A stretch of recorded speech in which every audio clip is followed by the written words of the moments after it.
မင်္ဂလာပါမနေ့တော့ကျွန်တော်တို့ factor အကြောင်းကို 1 minute လုပ်ပြီးခဲ့ပါတယ်အဲ့တော့အခုဒီခါတော့ကျွန်တော်တို့ GeoGebra လေးသုံးပြီးတော့2D နဲ့ 3D factor လေးကိုကြည့်ကြည့်အောင်ဒါက GeoGebra ပါgraphing အတွက်သုံးပါတယ်မိတ်ဆွေတို့ကတော့သုံးစရာမလိုပါဘူးကျွန်တော် factor လေးတွေဆွဲပြချင်လို့ပါအဲ့တော့ဒီမှာ factor ဆွဲမယ်ဆိုလို့ရှိရင်ဒီမှာ factor ဆိုတဲ့ဟာလေးရှိတယ်သူကိုရွေးလိုက်လို့ရတယ်เนาะတော့ factor အခုကျွန်တော်ကh component က unit 2 unit နဲ့ y က3 unit လောက်ရှိတဲ့ factor လေးတစ်ခုဆွဲခြင်းနဲ့ဆိုပါစို့เนาะအဲ့တော့ကျွန်တော်ဆွဲလိုက်မယ်2 3เนาะ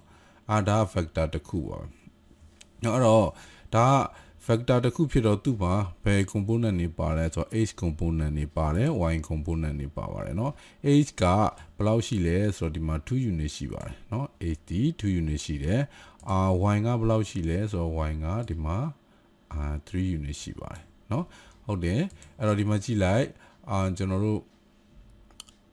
factor ကိုဒီမှာ8ဆိုရင်ဒီမှာ2เนาะ y က3ဆိုရဲကျွန်တော်တို့ factor လေးတစ်ခုကိုကျွန်တော်တို့ဆွဲပြီးတော့ပြီเนาะ okay အဲ့တော့ 3D မှာဆိုရင်ရော 3D မှာဆိုရင်တော့ဒီမှာ factor တစ်ခုကျွန်တော်ဆွဲပြပါမယ် 3D မှာဆိုသူက dimension 3ခုရှိတယ်ဗျเนาะrobotic တွေနဲ့ဒီဘက်ကကျွန်တော်တို့machine learning ဘက်မှာတော့ frame တွေကိုဆွဲထားတဲ့အချိန်မှာများသောအားဖြင့်သူတို့သုံးကြတာဒီအနီရောင်ဆိုရင် x axis အတွက်သုံးတယ်အစိမ်းရောင်ဆိုလို့ရှိရင် y axis အတွက်သုံးပြီးတော့အပြောင်ဆို z axis အတွက်သုံးတယ်ဟုတ်လားမဟုတ်လားကျွန်တော်တို့စမ်းကြည့်အောင် factor တစ်ခုရေးမယ်ဗျာကျွန်တော် factor ကို factor v လို့ပဲနာမည်ပေးလိုက်မယ် factor ဆိုပြီးတော့ဆိုရင် factor ဆိုကျွန်တော် origin ကပဲစမယ် x unit ကို2 unit y unit ကို3 unit z unit ကို4 unit ရှိတဲ့ factor တစ်ခုဆွဲကြည့်เนาะ okay ဒါဆိုရင်ဒါ factor တစ်ခုရလာပြီပေါ့เนาะအောက်တော့မှကြည့်မယ်ဆိုရင် h component ဒီ2 unit ရှိပြီးတော့เนาะဒီမှာပြောင်းပြန်ဖြစ်နေเนาะ graph ကဒီဘက်က plus minus ဆိုတာရလှည့်ထားလို့ပေါ့เนาะဒါက h 2 unit or y ဒီ3 unit နဲ့ z ဒီ4 unit ရှိတာပေါ့เนาะဒါ 3D calculator ပါ graphing မှာเนาะဒီမှာဒါဆိုရင်မြင်အောင်ကြည့်မယ်ဆိုရင်ဟောတယ်မှာเนาะဒါက 3D ပဲကြည့်ရဲ့ dimension ပေါ်မူတည်ပြီးတော့ factor လေးရဲ့ပုံစံပြောင်းနေတယ်လို့လေးမြင်ရမယ်ဒါဆိုရင်y axis ကကြည့်တာပေါ့เนาะ y axis ကကြည့်တာဒီမှာ x axis နဲ့ဒီမှာ z axis ကိုမြင်ရတာပေါ့เนาะဟုတ်ပါပြီဒီမှာเนาะဒါ 3D မှာရှိတဲ့ 3D factor လေးတစ်ခုပေါ့အဲ့တော့ကျွန်တော် segment လေးတွေဆွဲပြမယ်အဲ့တော့ကျွန်တော် program ရဲ့ရေးပဲရေးလိုက်တော့မရေးရတော့ပုံမြန် segment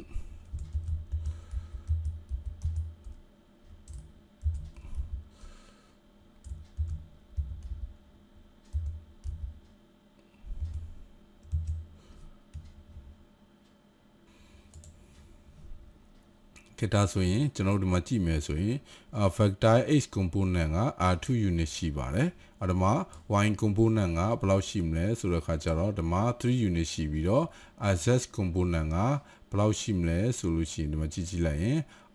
4 unit ရှိပါတယ်เนาะအဲ့တော့ဒါ 3D မှာရှိတဲ့ factor လေးတစ်ခုပဲဖြစ်ပါတယ်အဲ့တော့ကျွန်တော်တို့factor addition လုပ်ကြည့်အောင်ဒီပုံမှာเนาะ factor addition ရဲ့ scalar multiplication ကျွန်တော်အဲ့ဒါလေးပြချင်ပါတယ်အဲ့တော့ calculator ကိုပြန်စလိုက်မယ်ပြီးတော့ကျွန်တော်ဒီမှာရေးပြီးသား file ရှိတယ်အဲ့တော့ရေးပြီးသား file က open and ဒီထဲမှာ number 3ဖြစ်မှာတယ် okay အဲ့တော့ဆိုပါစို့ဒီမှာကျွန်တော်ဒီမှာ factor u နဲ့ factor v ရှိတယ်เนาะ factor u ကh component က2 y component က1 factor v ကh component က0 y component က3ပေါ့เนาะအဲ့နှစ်ခုကျွန်တော် addition လုပ်ကြည့်မယ်အဲ့တော့ addition လုပ်မယ်ဆိုရင်လွယ်ပါတယ်ဒီမှာ u plus v ပေါ့เนาะ u plus v เนาะဒါဆိုရင်ကျွန်တော် resultant factor တစ်ခုရလာ resultant factor လေးကိုကျွန်တော်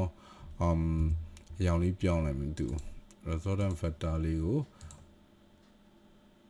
အဝါရောင်လေးပြောင်းလိုက်เนาะဒီတော့တိတ်မထင်ဘူး okay အဲ့တော့အဝါရောင်เนาะအဲ့တော့ဒါက factor u နဲ့factor v ကို addition လုပ်ထားတာပဲဟုတ်ပြီအဲ့တော့ဒါ factor addition ပေါ့ပြီးရင် factor တွေကို scalar တန်ဖိုးတစ်ခုနဲ့မျှလို့ရတယ် scalar multiplication ပေါ့နော်အဲ့ဒီမှာကျွန်တော်တို့ကဒါကပါလဲဆိုတော့ variable တစ်ခုရှိရယ် c1 ပေါ့နော်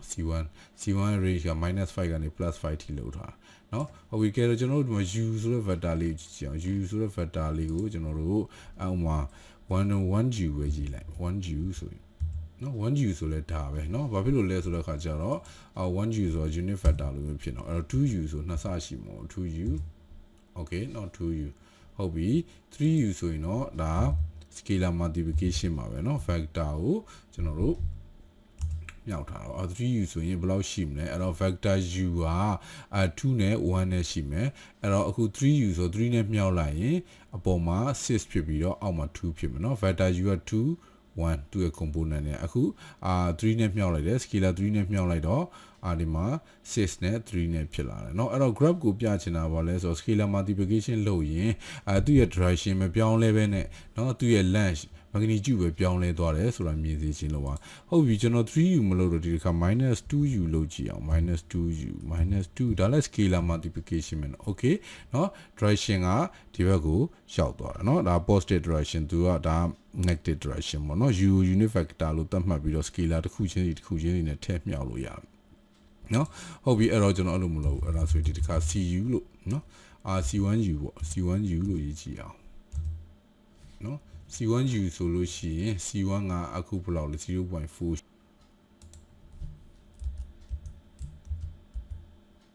နော်ဒါဆိုရင်ကျွန်တော်ဒါသူရဲ့ scalar multiplication လုပ်ထားတာပါနော်ဘယ်လောက်ကနေဘယ်လောက်လို့လူပင်ပတ်ပြီးတော့-5 ကနေ +5 ထိသူ့ကို scalar multiplication လုပ်ထားတယ် infinity ထိလုပ်လို့ရတယ်เนาะအဲ့တော့ဒါ direction မပြောင်းမင်းနဲ့သူ့ကိုကျွန်တော်တို့ကscalar multiplication လုပ်ထားတာပေါ့ဟုတ်ပြီအဲ့တော့ဒါကိုရက်လိုက်အောင်မယ်ကျွန်တော်အခု scalar multiplication လုပ်ထားတာကိုရက်လိုက်မယ်ရက်ပြီးရင်အခုဘာလုပ်မလဲဆိုတော့ကျွန်တော်ဒီ factor u နဲ့ v နဲ့ကိုကျွန်တော်ပေါင်းတယ် u နဲ့ v နဲ့ပေါင်းတဲ့အချိန်မှာဒီခါရိုးရိုးမပေါင်းကျွန်တော်ဘယ်လိုပေါင်းမလဲဆိုတော့เนาะအဲ့ factor နှစ်ခုကိုကျွန်တော် scalar multiplication လုပ်ပြီးတော့မှပေါင်းမယ်လေဒါကို linear combination လို့ခေါ်တာပါပဲ